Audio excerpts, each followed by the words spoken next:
this is Dr. Audrey from Lifestyle MK, and we are back with a new season of life hacks, life lessons and lifestyle tips on January the 9th. So do tune into Secklow Sounds between 12 and 2.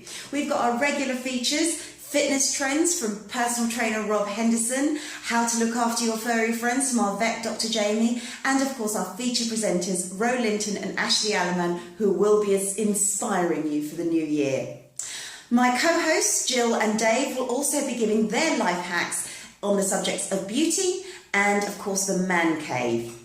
I'm going to be giving you some well-being tips, and I thought I'd start off this week by talking about sleep. The reason for that is over the last 2 weeks we probably haven't been getting as much as we would like.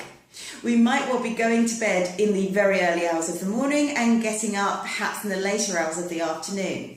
Oh, well, lack of sleep doesn't really mean anything, you might say. It still enables me to perform just as well if I have had sleep as compared to when I haven't.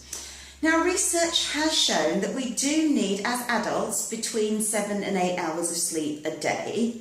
However, you're absolutely right. In some cases, it may not have a major effect on your performance, but it does depend on what type of performance we're discussing. Recently, there was a piece of research by Dr. Erkan from Turkey.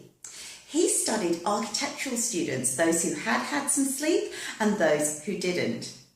And on a written task, he found that the average grade of those who had slept was 75%. That's great, that's fine, that's no problem at all.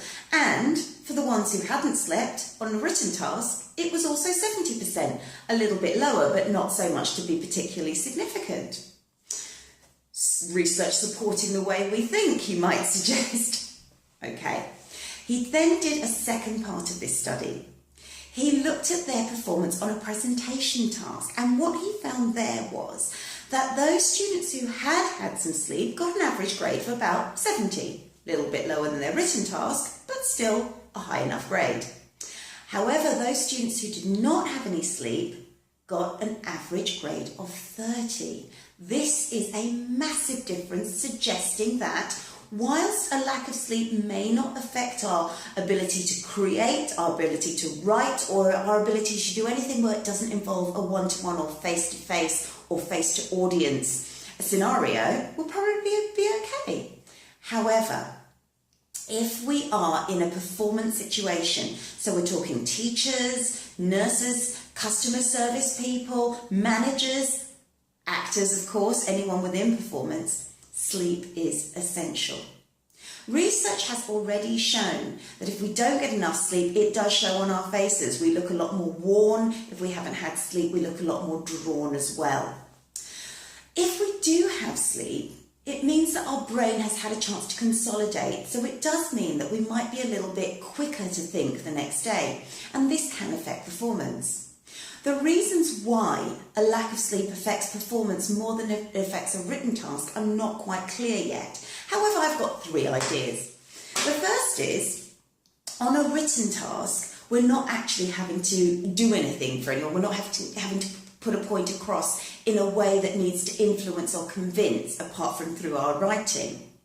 If we're doing it face to face, if we are tired, we may end up projecting too hard and trying too hard, which is going to affect how our audience sees us. In fact, they might be a little bit put off by that.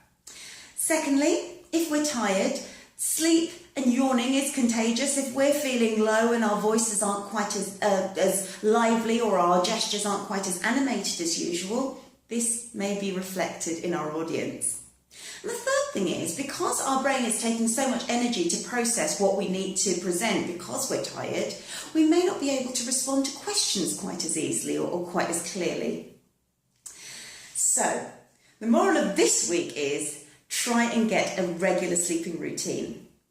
As with all these life hacks though, it's up to you what you do with them. It doesn't hurt to have the knowledge, but it's always your choice as to whether you use them or not. Do tune in next week where we'll have a few more video life hacks, but also, of course, we'll be talking about them on the show. So we'll see you on Saturday, 12 till 2, Lifestyle MK, Secklow Sounds Radio.